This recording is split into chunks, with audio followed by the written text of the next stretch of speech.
Assalamualaikum warahmatullahi wabarakatuh. Good morning students. How are you today? I hope all of you be better than yesterday. Alhamdulillahirrahmanirrahim. Hari ini kita bisa ketemu tatap muka dalam materi bahasa Inggris dalam keadaan sehat.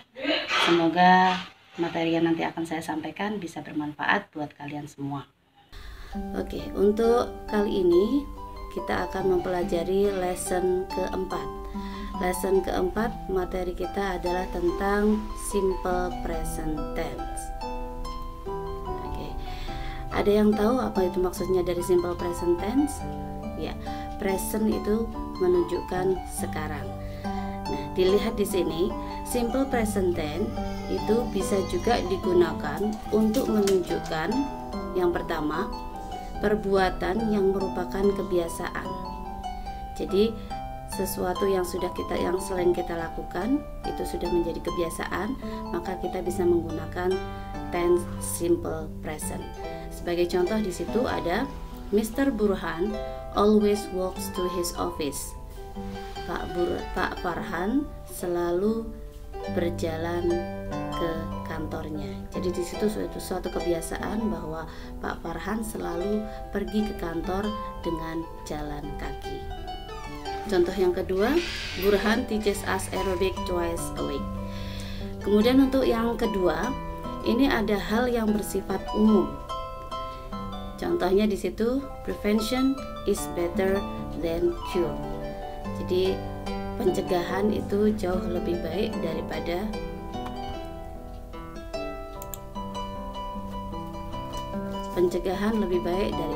mengobati. Kemudian contoh yang kedua ada actions speaks louder than words. Nah, di sini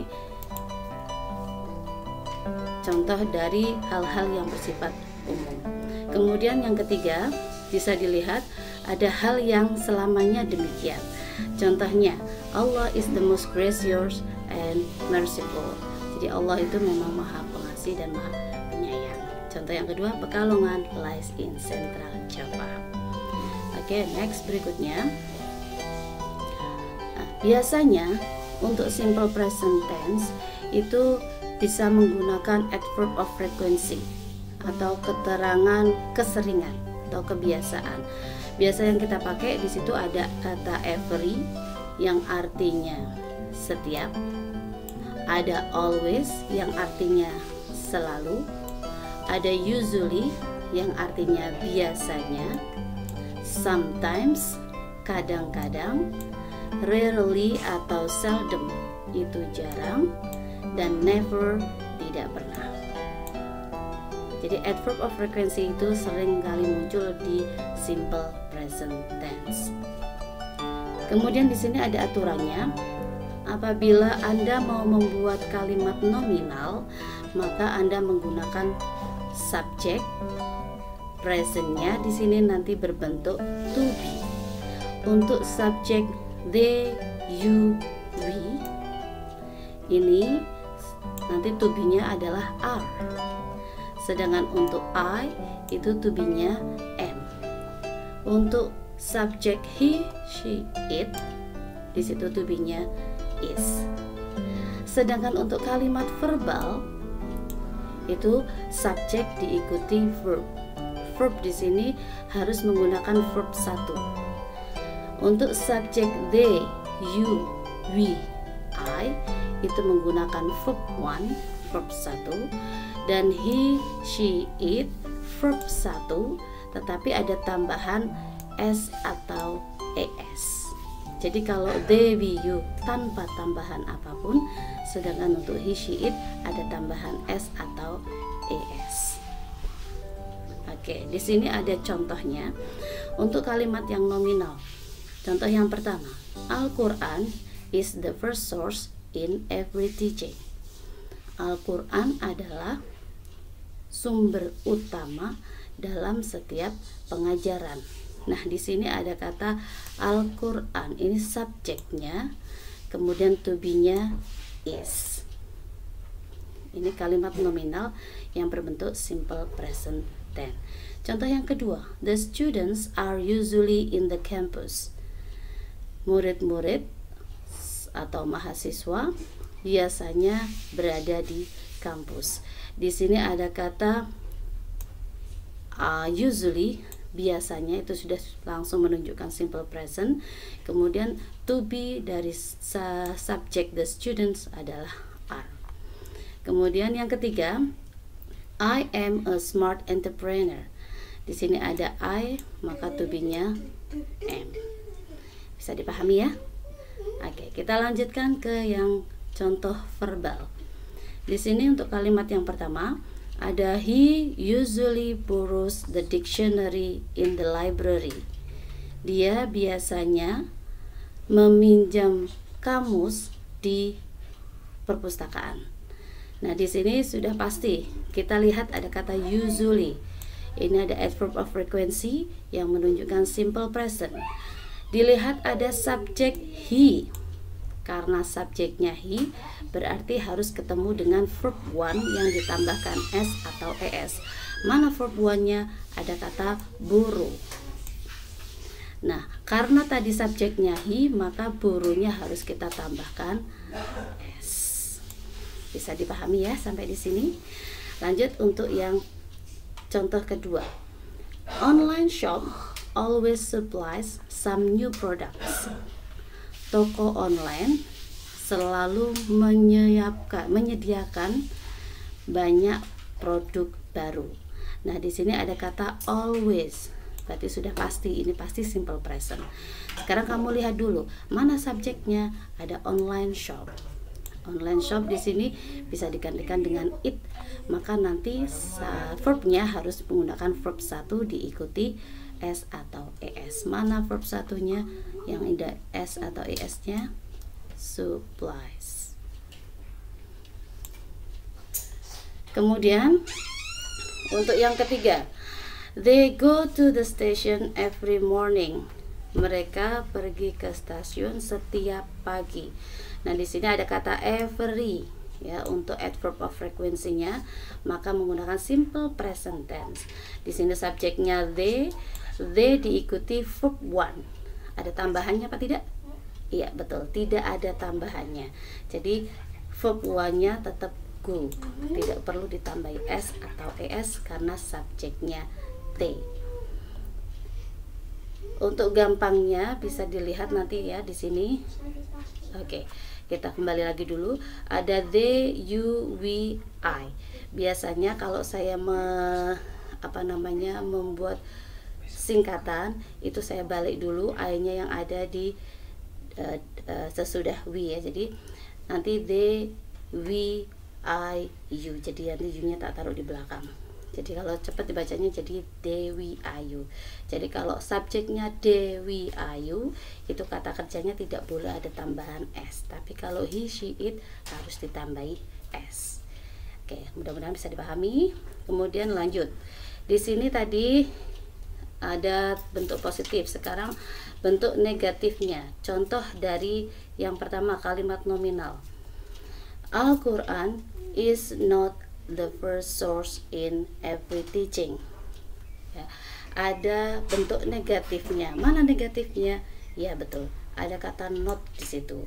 Jadi kalau bentuk negatif tinggal tambahkan not sesudah to be. Untuk yang kedua, the students are not usually in the campus. Ada kata not di situ karena kalimat itu negatif. Jadi diletakkan sesudah to be are. Yang ketiga, I am not a smart entrepreneur. Di sini sama, ada not sesudah ada to be. Kemudian untuk yang verbal. Nah, yang verbal di sini berubah menjadi he does not usually borrow the dictionary in the library. He does not. Nah, untuk menunjukkan negatif di situ ada not. Oke. Tetapi tidak bisa hanya sekedar ditambahkan not saja. Kalau berbentuk verb itu harus tambahkan ada kata kerja bantu. Apa kata kerja bantunya? Does. Kenapa kok pakainya does? Karena he tadi yang doyan s, jadi Anda pilihnya yang does. Karena di sini sudah ada das, maka borrow di sini harus without s. Jadi kita harus menghilangkan s untuk kalimat positif, maka di kalimat negatif ini berubah menjadi he does not usually borrow the dictionary in the library. Contoh yang kedua, online shop does not always supply on new products.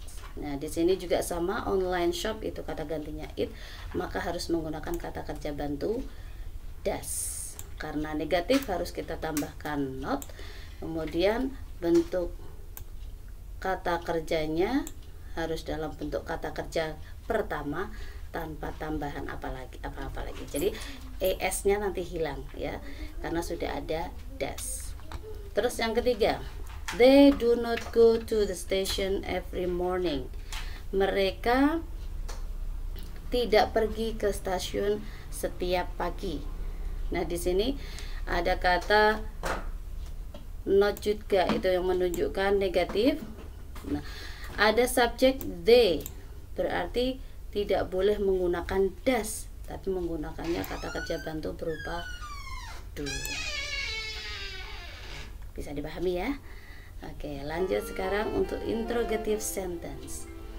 Interrogative sentence yang nominal sentence, dilihat, is Al-Quran the first source of Islamic teaching? Apakah Al-Quran adalah sumber utama dalam pembelajaran Islam? Nah, di sini berarti to be-nya nanti pindah ke depan. Jadi ini yang menunjukkan bahwa untuk kalimat nominal itu to be ditarik ke depan, dan jangan lupa harus ada tanda tanya di belakang. Itu yang menunjukkan kalimat tanya. Kemudian bisa dijawab untuk jawaban singkat yes it is, atau untuk no it is not. Terus yang kedua, are the students in the campus? Karena di sini studentsnya banyak, berarti pakainya to be are. Are-nya pindah ke depan, kemudian jangan lupa harus menggunakan question mark. Yes they are, no they are not. Yang ketiga, are you a smart entrepreneur? Ya, di sini berarti tadinya I am, maka berubah menjadi are you. Ya, jawabannya yes I am, no I am not, atau I'm not. Oke ya, lanjut sekarang untuk yang kalimat verbal. Kalimat verbal yang tadi, does he usually borrow the dictionary in the library? Nah, di sini tadi does-nya berarti pindah ke depan. Nah, untuk kata kerja bantunya harus ada di depan does-nya. Kemudian kata kerjanya tetap menggunakan kata kerja ke-1 tanpa tambahan apapun meskipun subjeknya he. Karena apa? Karena sudah ada das di depannya. Jadi borrow-nya tanpa s atau es. Kemudian jawabannya berarti menggunakan yes he does atau no he doesn't. Pertanyaan untuk contoh yang kedua, does online shop always supply some new products? Gitu ya. Jadi nanti dasnya dipindah ke depan, kemudian untuk kata kerjanya without s ya, tanpa tambahan s. Jadi kata kerjanya harus tetap kembali ke bentuk 1. Terus jangan lupa ada questionnya. Yes he does, no he doesn't. Yang ketiga, do they go to the station every morning? Di sini menggunakannya they ya, jadi menggunakan kata kerja bantunya menggunakannya do-nya tarik ke depan, kemudian kita tulis semuanya, they go to the station every morning. Jangan lupa question mark. Yes he do, no yes they do harusnya, dan kemudian no they don't. Maaf ya, salah ketik di situ. Harusnya di sini they. Oke. Saya mungkin segitu dulu yang bisa saya sampaikan mengenai materi simple present tense. Kemudian di sini ada exercise-nya, Anda baca dulu kalimatnya, teksnya, terus kamu kerjakan exercise yang ada di situ. Yang pertama, Anda tulis dulu kalimat itu betul atau salah sesuai dengan teks yang ada di atas, dan yang kedua, Anda bisa untuk merubah kalimat-kalimat yang ada di bawah tersebut di sini ya, sesuai dengan tanda yang ada di dalam burung. Oke, terima kasih atas perhatiannya, semoga bermanfaat dan sehat selalu, tetap semangat. Thank you very much for your attention. Wassalamualaikum warahmatullahi wabarakatuh.